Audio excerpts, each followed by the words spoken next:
Michael Barclift, and welcome to the Get M.A.D.E podcast. I'm here with our host, Brother Hasan Clay. Okay, so the Get M.A.D.E podcast is here to experience the side of manhood that you may have been missing. The Get M.A.D.E podcast provides crucial information on some of the most important issues men face today. We get deep into the life experiences of men and struggle to stand upright to achieve success mentally, physically, and financially. Let's dive into the lives of ordinary men in extraordinary circumstances and hear from experts on the issues. Topics will include family, relationships, careers, health, and mental wellness. Each guest will be provocative, informative, and relevant, and many of them funny too. Get M.A.D.E. M-A-D-E stands for manhood, accountability, development, and enrichment. So before I bring on our host, Brother Hasan Clay, I'd just like to say that those of you who know Brother Hasan quickly will recognize his unique deep voice, his kango, and quick humor right away. His professional colleagues know his flair to inspire others and to build relationships with targeted populations such as incarcerated and formerly incarcerated men. Through his company, Global Leadership Integrated, people know the job readiness class he teaches in the prison system. His relationship coaching clients know his old school style as he educates and becomes an extension of their family unit. With the use of his innate ambition in education, a BA in psychology, and an MBA in ABD in international business and management, Brother Hasan gets the biggest kick out of teaching the pull yourself up by your bootstraps method to folks others have been written off by society and other folks who have lost their way with no one to support them. So, the founder of that Clay Couple Counseling Service and the host of the new Get M.A.D.E podcast, please welcome to the show your host and our brother, Brother Hasan Clay. Peace, brother. What's up, man? Peace. What's going on? I thank you, man, for being a part of this tremendous situation here, man. This tremendous event here. I'm happy you're a major brother in the game, and I'm definitely happy that you agreed to do this for me and for us at Get M.A.D.E. All right, brother. Thank you for giving me the opportunity to be part of this. This is something that I believe in. Like I told you on the phone, a lot of these issues are near and dear to my heart. So we're going to jump right in. Mhm. Can you tell us a little bit about yourself and what you do other than what was already written for you in that beautiful intro written by our sister Kalima? Yeah, she got out with that one, Right. but alhamdulillah, it's part of that too was actually something that came from bio that we kind of started with that Clay couple. Um, we actually started the company. My wife and I started this company as far as counseling services, doing individual counseling and relationship counseling. And so um, this is just an extension of that. And part of it is in many situations, men are suffering out here, especially men from the age group of like 35 and up. They're making transitions. The world is transitioning around them. And a lot of times is this whole thing of them having to shoulder and take on the responsibility of a lot of things without proper training. Some of us didn't get proper education, proper training, proper development as we were growing up to be able to even make these type of transitions as we getting older and the world seems to want to put a lot on our shoulders. So this was designed to be a safe space and an educational space for men and especially for black men. We don't exclude others, but we definitely include us. That makes sense. Yeah, that makes sense. So, could you tell us, like, how did you get into your current line of work, counseling? Well, it started out. I actually started out trying to do something else. I was actually working with various different programs here in the city of Atlanta. Um, there was the State Bar of Georgia, the Lawyers Foundation, Department of Correction, Morehouse School of Medicine, Community Health and Preventive Medicine. I was doing a lot of things in the community,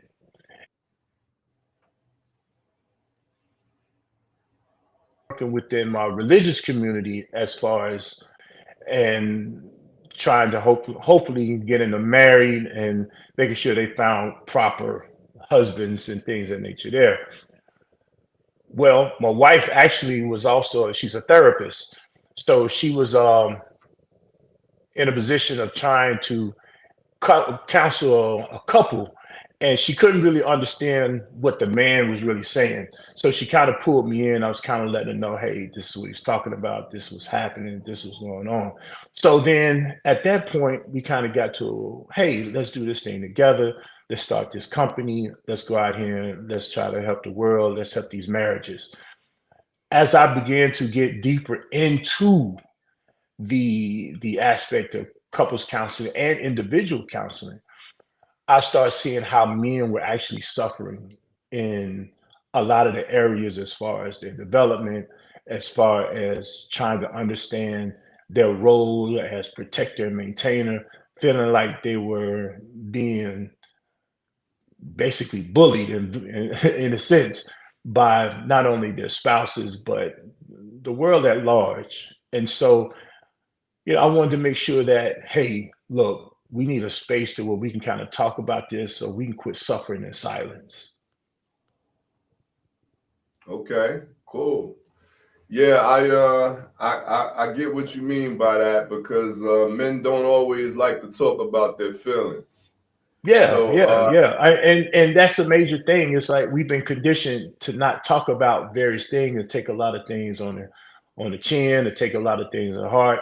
We dying from stress, we dying from high blood pressure, we dying from a lot of these things that really are stress related based upon the fact that we're not dealing with our issues in a way that's going to be healthy. so this should be a safe space. So this For is sure. I guess this is why you decided to create a separate space for men Hmm. because this is catered just for men. Hmm. Now, I mean, in some instances, again, we talk about educating men, but in educating men, we definitely want to be in a position of women understanding what this looks like for men. We don't really need them to kind of like chime in and tell a man what to do because that's what's been happening. It's been this whole idea of a woman trying to tell a man how to be a man, right? And that's not their space, that's not their place, right? But as men, we can be in a position of how the old saying go, each one teach one. We can kind of be there for each other and helping each other out and being in a good space and being in a position to where we can be around more reliable men. We can learn different things from various different men and men that's going to come into these spaces. We can learn from them, we can grow from them, and we can be better leaders in our community, better leaders at home, better husbands, better fathers, and so forth and so on. Yeah, you mentioned therapy. So, I got a little bit of experience with that. I went Hmm. to traditional therapists once or twice in my life. Hmm. And I remember when I went to therapy, I always wanted to talk to a woman. Hmm. I prefer speaking to a woman therapist. Hmm. Um, would you give us like what are some of the myths, the biggest myths that men might have about counseling and coaching that we could dispel? Well, and I think too, as you address something that was pretty profound when you said that, there's something that's really that takes place with a lot of men. They're comfortable with talking to women, and a lot of us are comfortable talking to women because that's who we've been talking to all our life. It's either been our mothers or grandmothers. We really haven't been in a position of being able to talk to our fathers and seeing talk to our grandfathers or seeing our fathers talk to our grandfathers and things of nature there. So it becomes comfortable being in a position of talking to other women or talking to women, right? And so in this, it doesn't feel like therapy at all because you feeling like you come to somebody who's going to be you can be vulnerable with, you can kind of express yourself. And so, but you're not going to be able to be in a position of talking to someone who actually knows what it feels like to be a man and what are these things that most men run into. Now, the problem with going through coaching and counseling or therapy, especially when you talk about dealing with a man, because we haven't dealt with men at this level, then there's become this thing of this standoff or this hyper masculine attitude that takes place between men, right? And we don't know how to be in a safe space of being empathetic, being compassionate with one another. We always tell them, man, suck that up, or man up, or these things in nature there, which then continues to be in a position of keeping us in those silent spaces. Okay, so um, what do you think are some of the biggest challenges that men face specifically, and how would a podcast address them? Well, I mean, there's it's a complex situation, right? So, and this is why we talk about this acronym, MADE, and getting made, this acronym of manhood, accountability, development, and enrichment, right? There, of course, manhood and having a real understanding and a better understanding of what manhood is, not the social construct that's been placed on us.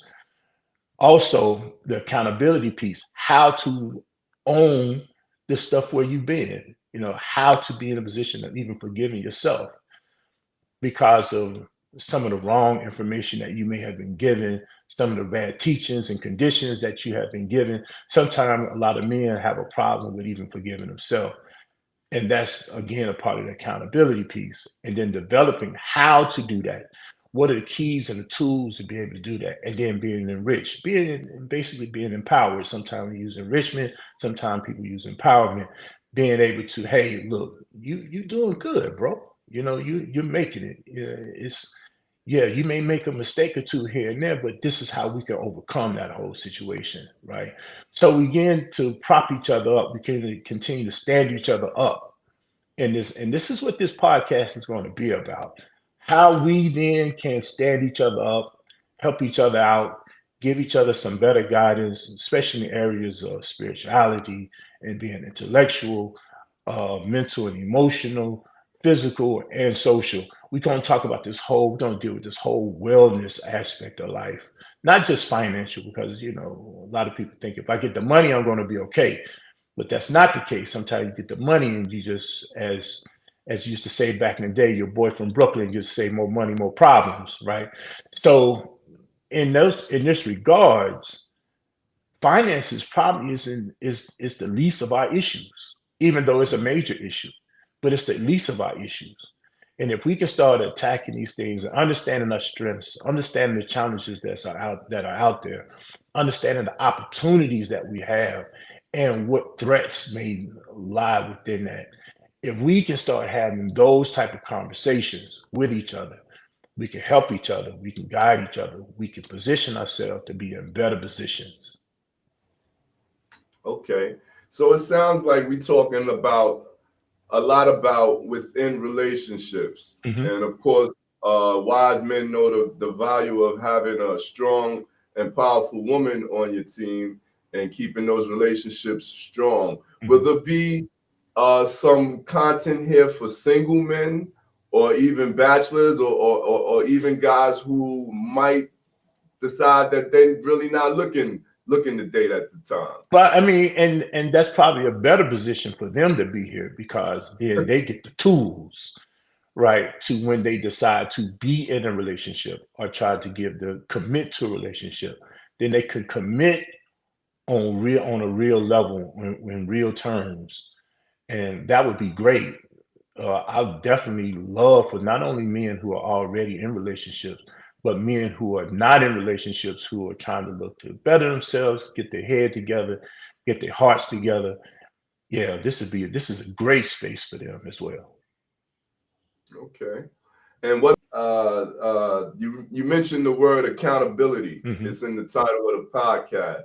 So when I think of accountability, I think of calling things out for as they are. And I'm wondering how much of that, or is that part of this platform when brothers have to call outdated, antiquated, sexist, misogynist, controlling, whatever verb you want to throw on it? Will there be that on this platform as well? As well, yes, because I mean it's all encompassing. Not only do we want to make sure that we prop each other up with love, but sometimes we might have to do it with just, I won't even call it tough love, but just having real love, right? And so in this regards, yeah, there would be some of that saying, hey, look, these are some of the behaviors that we have. This is how we can change those behaviors, right? This is not going to be a bashing though, right? We get enough of that. Right. And so, but then there's going to be a telling of the truth. There's going to be, but then not only telling the truth, but then giving information on how to correct that. Okay. So if we was to make like a random off the top, I know this is a little off script, but Okay. if we was to make like a random off the top 5 issues that you think brothers need to work on, for basically their emotional health or their spiritual health. We'll deal with that first, other than physical or financial. We'll deal with emotional and spiritual health. If you had to throw like a top 5 list of things you could do starting the day that's going to help you to be a better person, what are some of the things we would sprinkle on this list? Well, having a realistic understanding of the expectations, right? What are expectations? Having a balance in understanding expectations, because I do believe that many of us who grew up with certain conditions have expectations of what the relationship, what the world owes them, and it's really not realistic. And so then after understanding that expectation, next, what would be the behavior or the standards that would need to take place with those expectations? What am I looking for from someone else? And what I'm also looking to be giving, right? It's not always about the hand being out, but it's also about the hand that reaches out, the hand that gives, right? And so that's 2. And the third one I would really believe would be values, understanding true values. What are these values that this represents for us, right? What are my values? What are my core values? How do I align my core values, what it is that I'm actually trying to, the behaviors that I'm looking for, the behaviors I want to give, and the expectations that I'm putting out there, right? So those 3 things in itself are actually connected, but those 3 things in itself are something that we don't really look at. We haphazardly move in directions with it, and then being intentional, having more understanding, being intentional, being proactive, and then more importantly, these issues here will then help develop compassion and empathy for not only the people who you are charged over, the people who are under your care, but even for your fellow brother, right? And having a real basic loving relationship with not only your family, but your brother as well. Yeah, I like that. Values. That's something that we really should focus on. And speaking of values, this question's on our list. It says, tell me about the 3 most influential people in your life and how they impacted you. I know I got a couple of answers for myself when people ask me this, and I usually look at the person's moral quality and values. So tell us about some of the people that influenced you to become who you are, Brother Hasan. Well, in growing up, I didn't really have many people that I actually looked up to. Um, to be honest with you, I didn't have those. I didn't trust men, right? Because of what I've seen men do to myself, to my family, to my mother, and things. So I didn't really have a trust for men. I didn't develop trust for men until I became an adult for other men. I had friends, but friends are somebody different than somebody you look up to, right? So when I became older, he's a mentor of mine by the name of Edward Menifee, right? This is probably the first man that I actually really just looked up to, and actually outside of my grandfather, right? My grandfather passed when I was younger, but this is probably the first man that I ever looked up to, right? And had some type of love for because of the things that he tried to pour into me. This is the first man that I ever met that actually tried to pour into me without even looking at what he can get from me or out of me, right? He just actually poured into me. Um, the next is a brother that I met maybe about 20 years ago by the name of Zayd Ansari, right? Very intelligent brother, very spiritual brother, very spiritual minded brother. He taught me a lot about how to live my religious life, right, with balance. Because in some instances, I was kind of very off balance. I was not where I am today, right? And I hope to even grow from where I am today even more, right? And so a new brother that, maybe within the last 6, 7 years that I really kind of have some type of thought for. And again, I want to make sure that this is understood. These are people that I know. Have I read about other brothers and other men who've been inspirational? Sure, but I'm talking about people who I've came into direct contact who have who have had real impact upon my life, right? So in this regards, there's another brother that lives up in Delaware by the name of Shadid Muhammad, right? And he'll probably be on one of my podcasts as well. Uh, I told him the other day, man, back in the day when Arsenio Hall had his show, he had a go-to person. Every time, from the end of the season out or something, he always run up to Eddie Murphy, right? Bring Eddie Murphy on, right? So Shadid's gonna be my Eddie Murphy, if you will. So, but I have a high respect for him because he's a very, knowledgeable guy. He's been able to accomplish some things. He's an author, he's a speaker, and he's done a lot of things to try to not only help himself, help the community. He hasn't always been perfect, but he lives his life. It's what you see, is what you get, right? And so I kind of gravitate to something like that, and I kind of admire the guy, right? So those are three in itself, right there. Those are three men right there that I think has have some type of impact on my life directly. That was positive.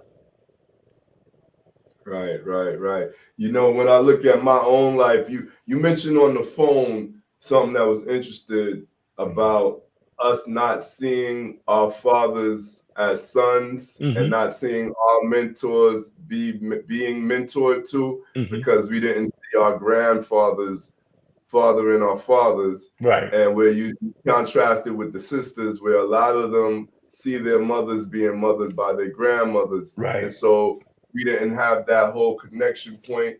And I look at my life, and I remember when specifically I made a life change at 18 years old, and Hmm. that permanently removed me from all of my older mentors, all of the Mm. older men that I respected and knew me Hmm. were no longer living in the same area as me. And I was planted into an area where there were no older men that I really, really had connections with. Hmm. And I can see how things, went west because of the mentorship or the lack thereof. Hmm. Uh, so I see that point hits close to home. And I would like to ask, what are some of the most important things you like to see accomplished in the first 90 days of the Get Made podcast? Well, of course, I would like to see, subscribers. I like to see people tune in, and That's right. I would like to see people having a conversation, right? I would like to see the conversation struck up about how we can do something different, how as men we can do something. And this is a conversation with men, not a conversation that women have to drive, women have to lead on, anything that you're there. This is a conversation with men. What can we do differently? How can we help? How can I get into some coaching? How can I get into some therapy? What is it that I can do to make a change within my life? So I would like to see, personally, I would love to see 100 men in 90 days take that route, right? I would love to be able to see that and to hear it, right? I would love for that to happen. If they came to me, if they went to somebody else, that doesn't even matter. You know, get the help somewhere, right? And so that's something that I would. That's a high thought for me is to see, like I say, 100 men within those 90 days starting that process or hit the pipeline. And don't mean that they have arrived at something, right? That just means that the work is just now starting. Right. That's right. The work is starting. Because yeah, like a lot of brothers that I know that are older guys that I look to as positive influences in the community. A lot of them went through a lot. A lot of Mm-hmm. them had to learn the hard way, and with the next generation specifically, because I'm a father and I have lots of young sons who are young adult males, Mm-hmm. and I want them to learn the easy way. Mm. Instead of Right. learning the hard way, I want them to learn the Well, easy way and because I I don't know, and I'm gonna be honest with you now. I don't know if there's such a thing as called the easy way, right? But because that's how they trick us too. We're making things easy. We just want to not complicate it, okay, right? We yes, don't want it to be complicated. I mean, life is not always going to be easy. And we don't want to trick our sons into then falling apart because it just didn't work out, or this first thing that they had a thought didn't work out, and then they just fall apart because it was given to them. We want to really work towards removing men from that entitlement mentality as well, okay, yeah, right? There's some, especially our younger men. We got to reach back and show them, hey, it ain't always gonna be, peaches and cream. It's gonna be times where you might be broke. It's you're gonna take your last dollar to feed your family. You're gonna take your last dollar to pay your rent. And you might have some times like that to where you this is what it's going to be. It may not be the leisure because we take easy to be leisure, right? And so that's not what we are looking to do. We're not trying to build these men based upon that. We don't want them to think life is going to be hard, but we want them to understand that it's not going to be easy. got it. Yes, that's so. Before we close, what is one final thought that you would like to leave with our listeners today? Well, again, I think more importantly, the thought that I would love for people to understand that, especially men being able to say this, and this is not a cop out, this is not a shuck of responsibility, but this is just a understanding that it's rough being a man, and it's rough being a man when you don't have the proper tools to function out here. And a lot of times we are doing things haphazardly. We're just living, we're surviving, but we're not really thriving. It's some of us who are been successful. We made some money. We've done things. We've been able to buy homes and buy cars, but we're suffering in silence. There is this anxiety that really men walk around with that they turn into stress, right? And so I want people to understand. I want men to be able to understand to be be be gentle with yourselves, right? And learn how to be better. And then in that regard, maybe in cultivating your woman, cultivating your kids, they can have a newfound understanding and respect for manhood. Because at the end of the day, that's all I want to see is a respect for manhood. All right, well put, brother. Yes, and we all deserve to see that respect for manhood, Mhm, and hopefully, we'll raise the consciousness of the community with this mhm. platform right here, so that we'll get just that because it'll be deserved. Yeah, for sure, for sure. But Yeah, man, I'm yeah. gonna be honest with you. I'm You know, I'm an entrepreneur at heart. You know, I'm a capitalist at heart. I'm Muslim, but I'm a capitalist at heart. So I know you have some information out there about your endeavors, your books, and different things like that nature. There, please, by all means, man, you know, tell the people about your stuff. If you don't mind, take this moment, tell your people about your stuff. I appreciate you working with Oh, me in oh this yeah. situation, but Thank you, please tell the brother. people about your stuff. Thank you, brother. Yes. So I'm an author. I'm a hip hop artist and an author. This is my first book. It's here, Voiceless, the Journal of an Underground Starving Artist. This is basically a collection of short stories from 30 years inside the industry, inside the music industry. That roller coaster ride you go on, chasing that particular dream, and all the lessons I learned from that. This is a very good read. It's very, very passionate and heart wrenching. There's a lot of emotion into this book. This is my second book that's published. This is Cairo and the Twins, a children's book about a young melanated boy. And this young king believes that age is nothing but a number. And his older siblings are able to enter school and do things that he can't do yet. So he tries to sneak his way in and he goes on his little adventure. Lots of symbolism and imagery in here that is good and powerful, and we encode positive messages for these young men and women coming up behind us. So yeah, thank you, brother. Y'all can follow me on Instagram. I'm at the Have Nots. That's DAHAVKNOTZ. I got music streaming on Apple Music and all those platforms under that name, and my books are available on Amazon. Yes. All right. All right. Your turn, brother. Your turn, brother. Nah, for sure. You know, of course, always you can follow, you can catch me on in any platform, hashtag that clay couple. You can find me there. Of course, this is going to be, I think you see it on the bottom going across. We're going to look at Get Made, the Get Made podcast, going to be uploaded every Monday. God willing, I want to make sure that I have some live streams as well as some pre-recorded. Um, and so we want to make sure that you will be able to follow us. We're going to be on YouTube, Facebook, anywhere you're going to see that clay couple. That's why I'm trying to make this thing happen. That's why I'm trying to place it. Please support it, support us, and we're gonna make this thing happen. You know, real men are made, they're not born. So, Okay. you know. Okay. I like that tagline. And Mhm. 100 subscribers. That's right. Right, It's the that's first it. You 100 know, subscribers. not 100 men putting the work in, not just subscribers, but 100 men putting the work in. You know, Working, not I want just that. Yeah, just subscribe all you want. You know what I mean? You can bring it. You know, I can have 10,000 for the end of the day if you do it.